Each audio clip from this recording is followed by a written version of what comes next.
Hello, everyone, and welcome to the Very Cold Lasagna Podcast, the podcast where all your filthy casual sports takes for you sports fans out there like you and me. I am your host, Dylan Lasagna, and this is episode number 248. And in this episode, we're once again going back into the old icebox, into the coldest depths of the freezer for another retro review, another blast to the past. How far back are we going this time around? Well, it's Royal Rumble season. It's the kickoff to WrestleMania, but not exactly the kickoff that you're expecting because, like I said, we're going back to the past to the year of 2005 for a retro review of the 2005 edition of the Royal Rumble. So yes, in the spirit of Royal Rumble week, for the upcoming Royal Rumble, we're going to take a look back first at the 2005 edition of the Royal Rumble by the WWE. So we're going to be talking about this particular pay-per-view by the WWE in this episode, in this retrospective. And before we do, a little bit of housekeeping before we get started. Make sure you follow Very Cold Lasagna at Very Cold Lasagna on social media. And for all the people listening to this episode, wherever you get your podcast, continue to do so and rate and review the show. And if you're watching this on YouTube, make sure you smash the like button, smash the subscribe button if you're not already, which you should, by the way. Turn on that notification bell so you'll be notified of each and every episode. And leave your takes down below in the comments section. And the topic at hand, this being the 2005 Royal Rumble, your favorite matches, your favorite memories, or your not so favorite memories. Let's have a conversation about this pay-per-view that happened 20 years ago to this date. And as always, share this with your friends, share this with your neighbors, share this with a stranger, share this with your coworkers, whether it's at work or school. Share the good, the bad, the ugly about this podcast entitled Very Cold Lasagna. So that being said, let's talk about this Royal Rumble. The 2005 edition of the WWE Royal Rumble. This took place 20 years ago on January 30th, 2005, as the road to WrestleMania 21 began in Fresno, California at Fresno State's Save Mart Center. Yeah, the good times where WWE would go just about anywhere for a pay-per-view, unlike nowadays where it has to be a very specific place, a very specific city. And yeah, the nowadays where WWE is very picky on where they do their pay-per-views. What's up with that, man? It's like, oh, the bidding. No, at least back then, WWE and Vince, they would at least give every city, every place, fair opportunity to do a pay-per-view, at. It's not that hard for TKO, Triple H, and Nick Khan, man, to host a pay-per-view. They're just very picky, man. They are so picky. So anyway, as with the name of the pay-per-view, the signature match was the 30-man Royal Rumble match. For those of you filthy casual sports fans out there that don't watch WWE or haven't watched it since the Attitude Era or the early stages of the Ruthless Aggression Era, wherever you haven't watched the WWE, the Royal Rumble match is a battle royal where wrestlers enter the match at timed intervals after 1 and 2, and the last person standing wins a championship match at WrestleMania. And starting with the 2004 Royal Rumble match, the winner gets an option of which championship they want to go after. And that tradition continued this year. So remember what I talked about last year when I did the 2004 Royal Rumble retro review? Chris Benoit started that tradition of him. He is supposed to have go after the WWE Championship, but no, he went to Monday Night Raw and went after the World Heavyweight title. Well, now it became an official tradition of choosing who you want to go after. This year, you either got to choose for the WWE Championship or, at the time, the World Heavyweight Championship. So that's basically how it worked with this Royal Rumble from 2005 and onwards. A little fact about this pay-per-view. This was the first one since the Wrestling Classic in 1985. So about 20 or so years ago, that this didn't feature a tag team match of any kind. So it wasn't like a non-title or a title match of any kind. So every single match, unless of course it was the Royal Rumble match, was a singles or triple threat match. So no tag team matches of sort. And if you ever go watch this on YouTube, go look up the promo video. Go look up the commercial for this show, because you look up the poster, you look up the promo video. They were so creative back then. They were so creative with how they did things. Like the poster was a play on West Side Story. Like I never watched the musical drama West Side Story, but I've always heard about it through like people, and then in school. But they did a play on West Side Story. It's like one of the funniest commercials to promote a pay-per-view that WWE did. So yeah, they did the whole commercial, and the whole poster was based on West Side Story, and I thought it was like very creative. Nowadays it's just so bland. I mean, in fairness, this year's poster is like, it's all right. It's not too bad. It's a play on like the Fast and Furious thing that WWE is doing with their Royal Rumble 2025 pay-per-view, but it's nothing compared to what we had in 2005 with all these creative ass posters and the commercials. Like, they failed to market it so well. Like, that's the good thing about Vince. Like, he knew how to like promote the shit out of WWE, like especially when it came to filming all these commercials. And really recommend, after listening to this podcast, go look up Royal Rumble West Side Story. Like, it's the commercial that they did to promote this pay-per-view. So I gave you all the factoids about this show, but what about the show itself? What about the 2005 Royal Rumble itself? Well, let's break down the match card, match by match, and yeah, all the highlights that went down on this show. So you're probably wondering whether you're in 2005, we still had pay-per-view. There was no Peacock. There was no Netflix if you're watching internationally, and you're scrambling. You're still scrambling. And yeah, in the year 2005, you're looking for mama. You're looking for data. It's like, I need the credit card.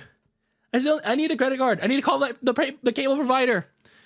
It's like, I need to order this pay-per-view so I can see the Royal Rumble match. And playing on the TV was Sunday Night Heat on whatever channel it was on in the year 2005. Either way, it on the TV. Sunday Night Heat's on TV, and I believe this was the final year that they had Sunday Night Heat. But someone can correct me on that. But either way, Sunday Night Heat's playing on TV, and on the very tail end of this pay-per-view, as they're on the show, by the way, they're trying to get you to buy the pay-per-view, and they have this match, Maven versus Rhino. And honestly, as with the previous Heat matches I talked about, this one was honestly no different. It's just a match to get the people warmed up, get the people hyped for the pay-per-view. And let me just say off the bat, sure, it was just a fairly quick match. Maven won quick over Rhino by reversing a springboard fruit roll-up by Rhino into a rope-assisted pin that Maven used to cheat to win this match. But I will say, this match, I'd say it set the tone. I'd say it was a good, solid tone setter. The Fresno crowd, they were pretty hyped going into the show. I'll give it that. So they're pretty much jacked up. Maybe it was because the Royal Rumble setting, the name value of the show. Man, just goes to show you how hot WWE really was in 2005. So the actual show started with the main opening match, which began with Edge taking on Shawn Michaels in this opening matchup. Back in November of 2004, Edge first ignited the feud back at Taboo Tuesday at that pay-per-view, costing Shawn Michaels his World Heavyweight Championship match against Triple H, feeling a little bitter that he didn't get voted by the fans to face Triple H over him. So 2 months later, we get to New Year's Revolution a couple weeks prior in January. Edge was competing in the Elimination Chamber match for the vacated World Heavyweight title. Shawn Michaels was a special guest referee. And then during this match, Edge accidentally speared HBK. And then when Edge, I believe he speared either Chris Jericho or Randy Orton during that match. Seconds later, Edge was trying to get the 1, 2, 3, but well, he didn't realize that just seconds earlier he's knocked out HBK. So Edge had to revive HBK because well he was unresponsive to count the 3. So he angrily woke up HBK and he got a sweet chin music super kick for his troubles. So that led to Edge getting eliminated by Chris Jericho, and Edge blamed Shawn Michaels for getting him eliminated. So that led to a brawl the next night on Raw, and that led to this match right here. So for this match, I really liked it. It was a very nice opener, which actually really did a lot to put Edge over as an upcoming top level heel at the time. Because, several months prior, when we talked about Edge in our retro reviews, in the 2004 retro reviews, he was getting kind of stale as a babyface. But when he turned heel, I believe it was around, that Taboo Tuesday period, like to November, the end of 2004, he was starting to pick it up as a heel. Because when you look at this match, he held the majority of the offense in, and as this new slimeball heel, he took a lot of chances, as many chances possible, to try and eventually get the win over Shawn Michaels. Like, for example, Edge leaving to potentially get counted out, only for HBK to go and get him. The ref went to go get them both, and then after HBK was done, trying to chat it up with the ref, Edge speared him on the outside and then speared him in the back of the ring, but only for a near fall. And then you can see the desperation on Edge's face. You can see the crazy eyes that you would see, not just there, but, throughout the rest of his career. That's how Edge's character was. And then, desperation began kicking in as the match wore on for Edge. He failed. He speared Shawn Michaels twice, but failed. And then Edge countered the sweet chin music, which, by the way, HBK never really got it in at all in this match. And Edge would finally win this marathon opener with the fruit roll-up over HBK, but he would use the ropes like a cheater that he was to his advantage. But like I said, he was desperate. He wanted every reason to win this match, and that's why he was eventually called the Ultimate Opportunist later on during his career. So I really like this matchup. Like I said, did a lot to really put Edge over as this slimeball heel that was doing anything he can to pick up a victory. And it was going to really help him push him forward as a top act, one of the top acts in WWE. So moving on to some backstage segments. You're thinking, really? We're going to talk about backstage segments now? Because, when you look at how WWE paced these shows, I feel like they were missing a lot of these nowadays. You're like, but Dylan, you do get backstage segments on Raw, but not during pay-per-views. Maybe the occasional interaction, but look at these segments. Look at these segments back then when they were picking Royal Rumble numbers, where the wrestlers would pick their numbers in a tumbler, by the way. Where the hell's the tumbler? When was the last time wrestlers were going out there on camera, picking their numbers through a tumbler? Where's those classic interactions where we had Ric Flair and Eddie Guerrero? Remember that segment where Rick had his number stolen by Eddie, getting pickpocketed by him, and then Eddie had to give his number back to Rick, but then he also stole his wallet. And then Eddie was pretending like he didn't steal it. It's Teddy was like, "Give it up, dog." And it's like, "What? My phone number?" No, you know what? And then he had to give up the number, and then he's like, "You have to hand it over." And then Eddie gave him a handshake as well, but then he gave the wallet too. So that was funny as hell. And then you had other segments as well, like John Cena and Christian doing a freestyle rap competition as they picked their numbers. And then you had, of course, the major storyline that was happening during these segments as well. For example, Batista, who at the time was the overwhelming favorite to win this Royal Rumble match. Hearing like he was getting his number, but he also heard some big news regarding a certain title match that was going to happen later in the night. But we'll get to that when we talk about it. As we transition over to the second matchup of the night, as The Undertaker took on Heidenreich in a casket match. Now, who exactly is Heidenreich? Well, he was this very interesting character that was a psychopath, psychotic. I don't know how to describe Heidenreich. He was this freak that read these poems and had this very controversial segment towards the end of 2004 where he interrogated Michael Cole and read a poem to him backstage. And I used interrogated in air quotes. Yeah, go look up that segment.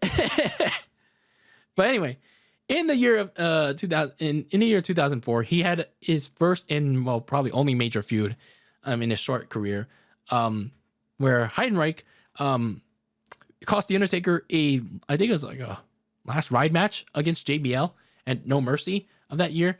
And then Heidenreich escalated the feud further by attacking The Undertaker in the Fatal 4-Way WWE title match at Armageddon. So Teddy Long decided to make a decisive rubber match between the two at the Royal Rumble. It's because Heidenreich lost The Undertaker, and then I believe Undertaker beat him at Survivor Series, and then we got to this point with Armageddon.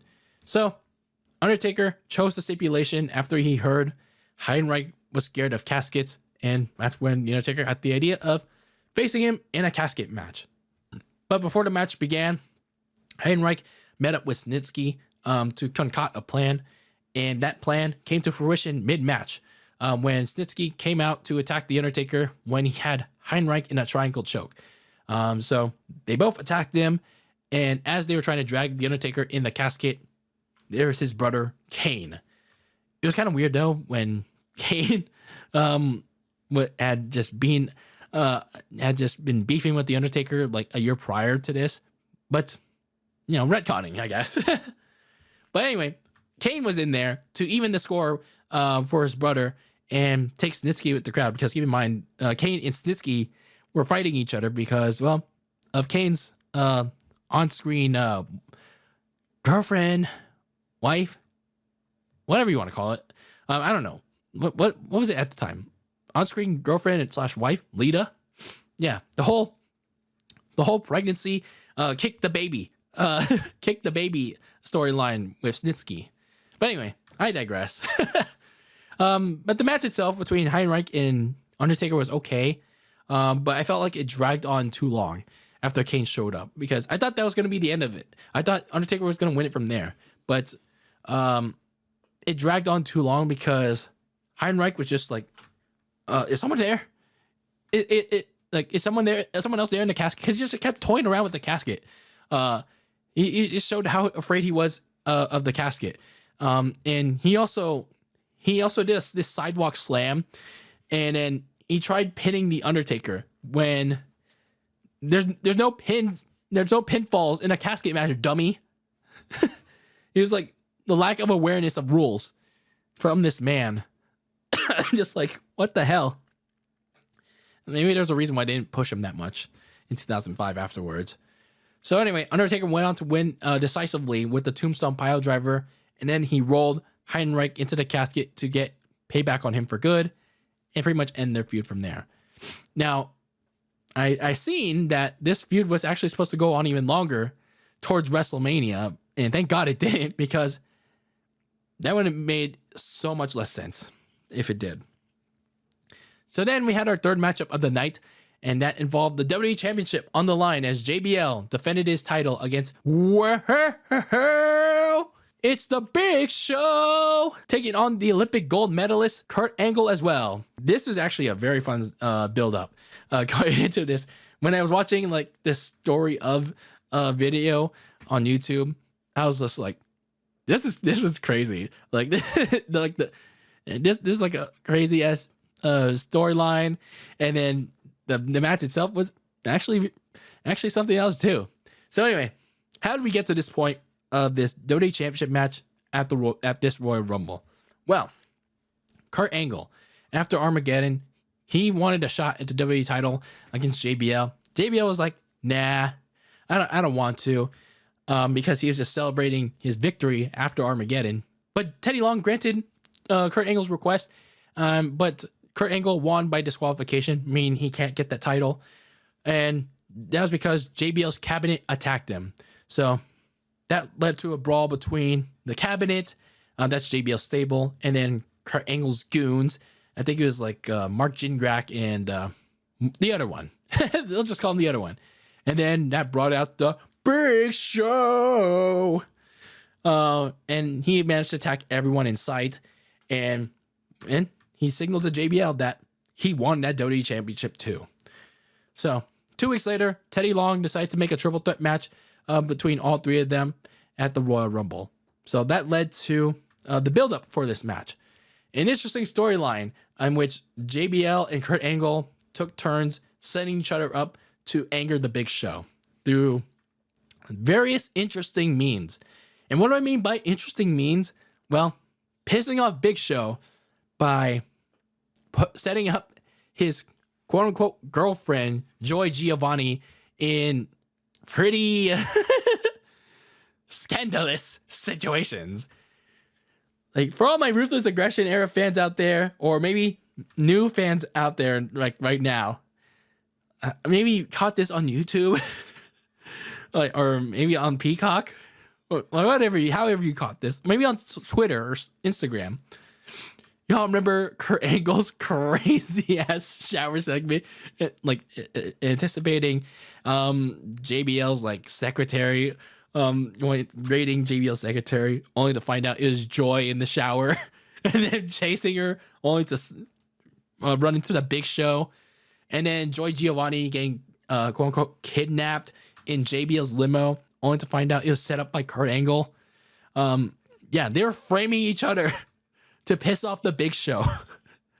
So yeah, this is some wild ass stuff going on in the year of 2005. Now, of course, not as wild as what it was in the Attitude Era, but this is the stuff like yeah, this was like a year before I started watching wrestling. But hey, the power of YouTube. When the year after I started watching, hey, that's how it was back then, pal. So anyway, in turn, JBL decided to fake an alliance with Big Show to get rid of Angle so they can have a proper one-on-one encounter. But then they decide to, after Kurt Angle decided to fake this apology, and JBL decided to, fake a setup on Kurt Angle. JBL and Angle attacked the Big Show with their two stablemates, and then they revealed their own alliance and brutally attacked the Big Show. But Big Show, he had a plan of his own the next week. He get his payback 3 days before the Royal Rumble, putting together with Teddy Long a last man standing match between JBL and Kurt Angle to pretty much weaken them, weaken the two guys going into the Royal Rumble. So yeah, a lot to digest in this storyline, but hey, it's pretty worth it. This was like probably one of the more underrated. I know it's a very I'd say overused term nowadays, but this is one of those underrated storylines in terms of the non-Royal Rumble matches. But when you look at this storyline build and you look at the match itself, this was so fun. This is so fun to watch. And the match itself, it complemented, not like compliment, like with an I, with an E. This matched. The match matched the storyline. And some old WWE fans that watched during this period will probably say, really? You like this match? Hell yes, I like this match. And yes, even though it had it was chaotic, it was fun, there were a bunch of moving parts, and it also makes me appreciate the Big Show more. Like, really, yes. I the more I watch the Big Show, the more I appreciate him, man.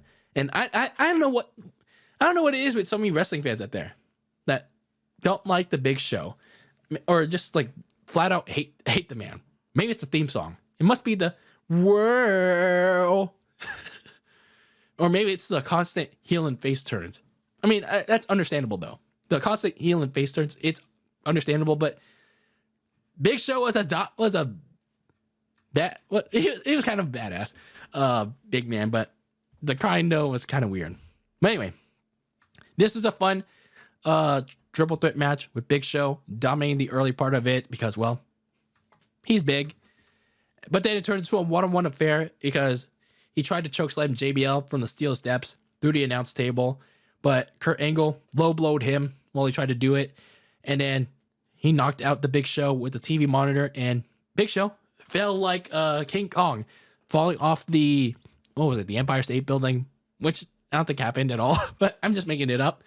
But anyway, Big Show fell like, he fell like King Kong fell off the steel steps, which Big Show actually did fall from the steel steps into the announce table.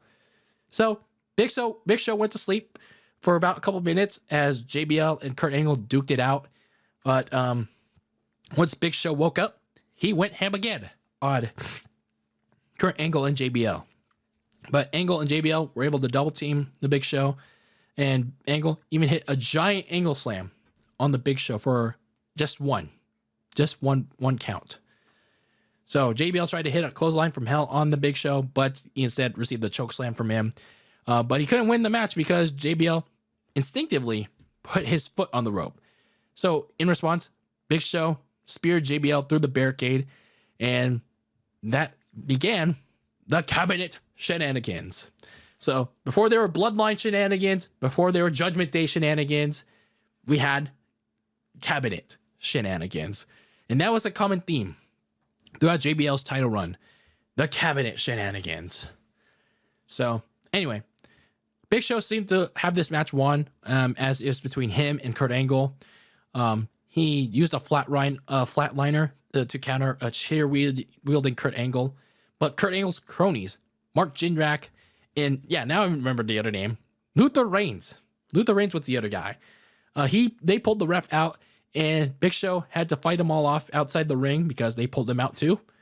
Meanwhile, the other cabinet member, Orlando Jordan, drug JBL back into the ring, and the confused and dazed champion somehow, with his own will, hit Kurt Angle with the clothesline from hell out of instinct to once again steal another title win, as Big Show ran back into the ring, but too late, and he got robbed of the WWE Championship when he had the match won, pretty much. So, yeah, JBL, he was that, very sneaky and very opportunistic WWE champion when, he pretty much had the cabinet. And if y'all thought that certain WWE champions that are the slime ball opportunistic and heels that, some will say are weak in today's WWE, I mean, look at JBL, man. I mean, he was an asshole, and he was an asshole, always cheating to win because of the cabinet. You think that some of the finishes were repetitive. I mean, come on, man. I mean, that is another textbook example here. So anyway, later in the night, JBL barged into Teddy Long and Eric Bischoff's office. They were all celebrating like they just won the biggest match of their lives. JBL's being doused with champagne, and then they didn't care what Teddy Long had to say. But once they heard the news that from Teddy Long that JBL would defend his WWE Championship against the Big Show at No Way Out in 3 weeks, JBL's like, "Oh, sure, whatever. I'll take care of the Big Show." But then the biggest news of all came when it was going to be inside a barbed wire steel cage match. And that's when JBL's jaw dropped. He was just like, "Oh, well, shit." He was like, "Well, shit." So it was going to be another one of those sticky situations for the WWE champion heading into WrestleMania. Would he be able to get out of that one? Well, who knows if it'll be another story for another time. But for now, at least he snuck out of there away from Kurt Angle and the Big Show. So fun match. Really like this one. And I really like the storyline going into it. honestly, it's one of my favorite Royal Rumble, non-Royal Rumble matches. So if we can agree to disagree if it's not your favorite, but for me, it's my favorite. It's one of my favorites. And I've come to really appreciate it. So then we had the other world title match, and that was the World Heavyweight Champion Triple H defending his title against Randall Keith Orton. The story of this match continued along their pretty much 5-6 month feud as Triple H vacated the World Heavyweight title. He won the vacated World Heavyweight title at New Year's Revolution inside the Elimination Chamber. But the next night on Raw, Randy Orton won a number one contenders match over Batista to earn this title match. So for context of the next chapter of their rivalry, remember back at SummerSlam when I did that retro review, Randy Orton won the World Heavyweight Championship initially over Benoit, but then the next night, Triple H and the rest of Evolution turned on him, and then that began their rivalry. And then Unforgiven, Triple H won it back, won that World Heavyweight Championship from Randy Orton. And then it continued on this saga of Randy Orton versus Evolution for pretty much the rest of 2004, with Randy facing Ric Flair, Randy and his team at Survivor Series facing Triple H and his team, and then we get to New Year's Revolution, and so on and so forth, setting up this potentially last match between these two. And then keep in mind with this match, there wasn't really a lot going for it, but it was more so about the overarching story going on, not between Triple H and Randy Orton, but more so about the story that Randy Orton fueled immediately the night after New Year's Revolution, with Randy Orton pointing out that Triple H, once again, not coming for his boy, Batista. So pretty much it was mainly about the increasing tension, the increasing story between Batista and Triple H. And that continued even further because just minutes before this particular match, Batista overheard Eric Bischoff when Batista was getting his number for the Royal Rumble match. Eric Bischoff told Teddy Long that Evolution was not allowed at ringside. But more interestingly enough was Eric Bischoff giving Batista the choice. Were you going to tell him or was I going to tell him? And Batista said, nah, I think I'll tell him. So that was an interesting proposition. But what was even more interesting is that I wonder why they didn't show like a backstage segment of, Batista telling Triple H this news. That's what I found interesting out of this. So I wish they did that right before this match, because they didn't really Jim Ross mentioned it on commentary at the time, but I wish they did like a proper like quick backstage segment of Batista telling Triple H, oh, we're not allowed at ringside, so you're on your own in this one. But when it came to this match itself, yeah, this is probably the biggest dud of the night. Like, this match was so whack. I mean, don't get me wrong, it started off hot. Orton came out firing on offense, and then you had Triple H pretty much diffuse it. He reversed the RKO by throwing him over the top rope, and then as the match progressed, it seemed pretty textbook. Triple H going after Randy Orton's bum knee very often, and then Orton had the babyface comeback, and it started to pick up, but then it really dragged on. The match quality dragged down because they really started pushing it to be longer for whatever reason. I'm not sure if it had to do with a particular spot, because like towards the end of the match, they had a spot where Randy Orton tried to go for a DDT on Triple H, but then Triple H reversed it, and then Randy Orton hit his head hard on the mat, and then I'm not sure if he got really concussed or he was just selling it as if he got concussed. But either way, they were dragging that part of the match really longer than it needed to be. And then, of course, you had the ref bump, which I thought Evolution shenanigans were about to take place. Yes, you also had Evolution shenanigans during this time as well. But surprisingly, there were no Evolution shenanigans happening, as Triple H hit a hard clothesline on a concussed Randy Orton, who tried to hit him with his own sledgehammer that Triple H brought into the equation before unceremoniously finishing off Randy Orton with a pedigree. Yes, just one pedigree to retain the World Heavyweight Championship. So, yeah, this is like unnecessarily long. And I'm not sure if this is like more of a Triple H Reign of Terror thing where it's unnecessarily long with like a hot start that gets diffused by the match going on longer than it needs to, which was clocked at 21 minutes, by the way. But I'd say had this match been trimmed down by 6 minutes or 5, I thought it would have been an okay match. It would have been decent. But again, it goes back to the point of, certain spots just being there for the sake of being there. I'm not sure why they had to include the thing with Randy Orton getting concussed. I'm not sure if it was a thing where Randy Orton was really concussed on that DDT reversal, or it's just him being a really good seller. Because I don't know. I don't know why, if that was the case. I'm not sure why it was there. So anyway, Triple H won this match. He moves on to his next feud for what that was going to be for WrestleMania. But as for Randy Orton, it was a tricky time for him because, well, he didn't really have much of a direction. Especially, he was a babyface, but he was, I don't know, he's kind of cool. He was kind of cooling off during that time as a babyface because he didn't really have much going for him.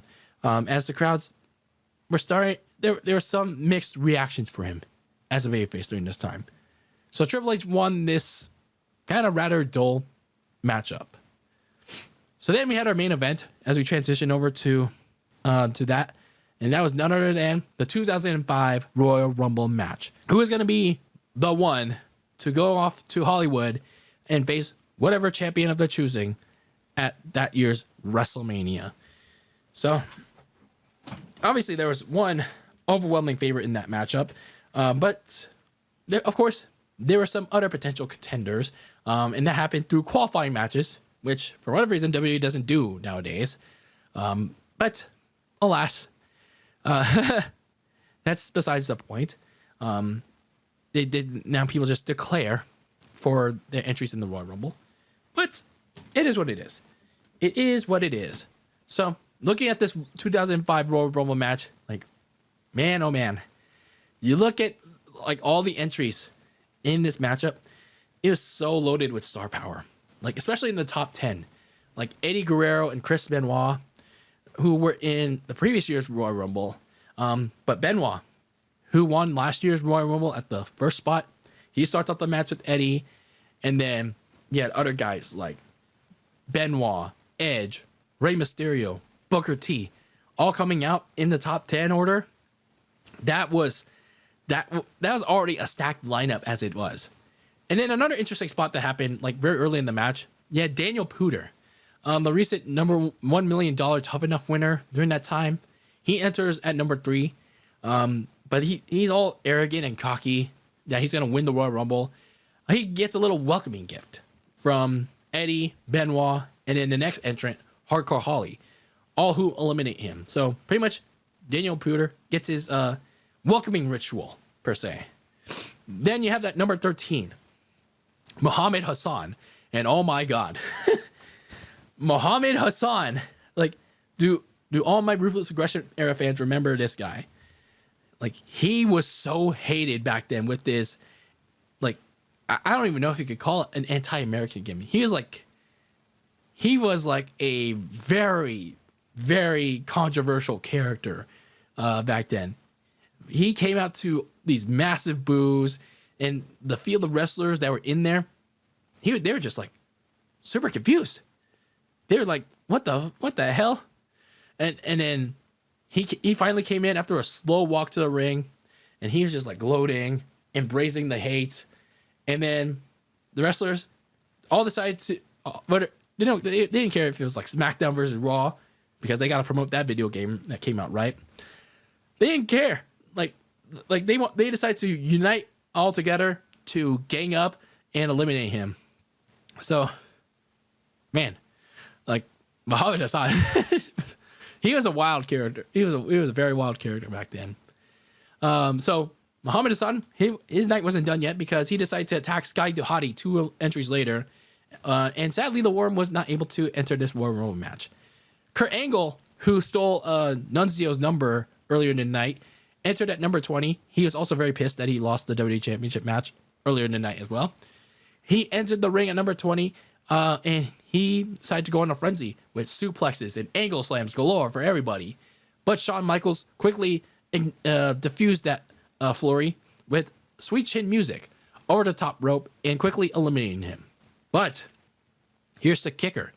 As soon as Kurt Angle woke up, he went after Shawn Michaels on sight and decided to eliminate him, decided to bloody him with the steel steps, decided to lock his ass in the ankle lock, breaking his ankle. And that set the stage for what was going to be an epic WrestleMania feud. So, yeah, man.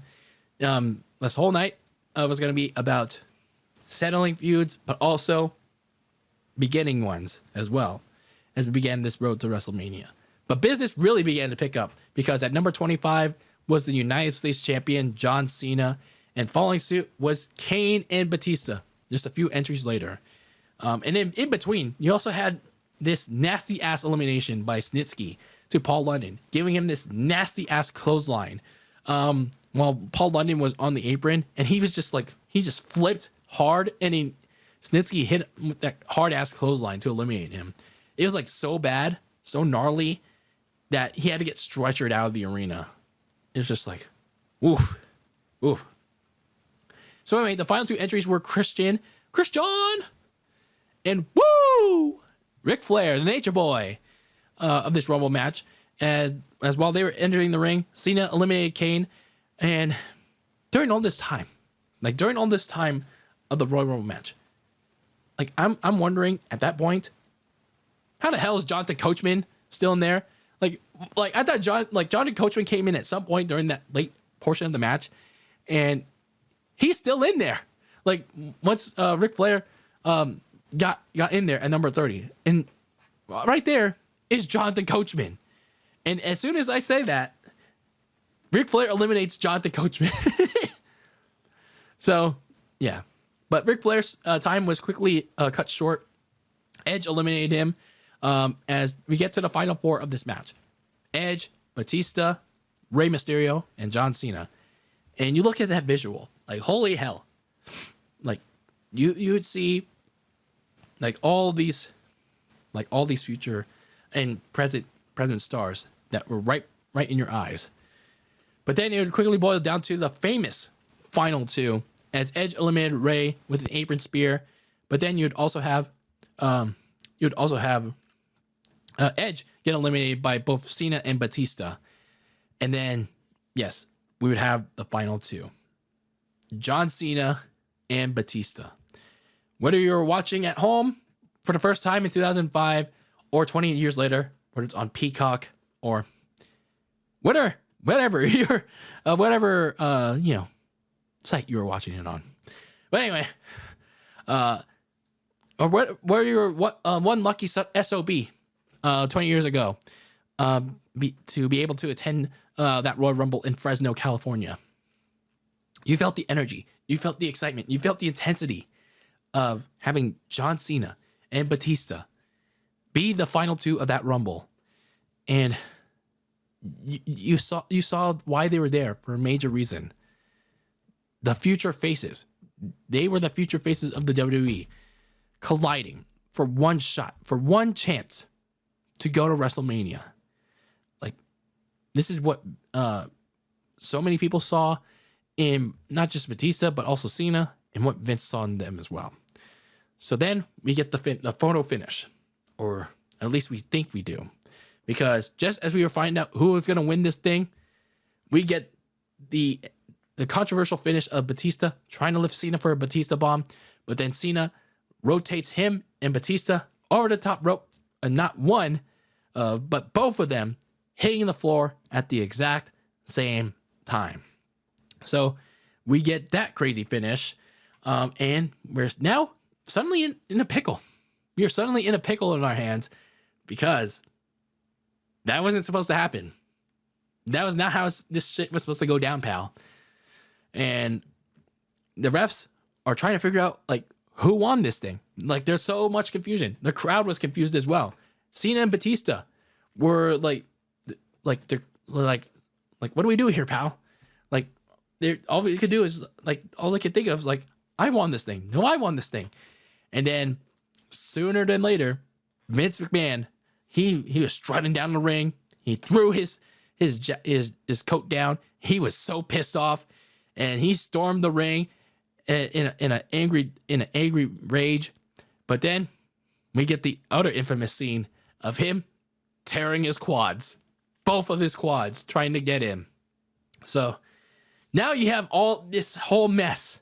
They have this whole mess of the referees, Cena and Batista, trying to figure out, well, who won? What do we do? Now that it's signaled as, well, it's a draw. Do we declare ourselves the winner, the co-winners? But no, that's not what's going to happen here, pal.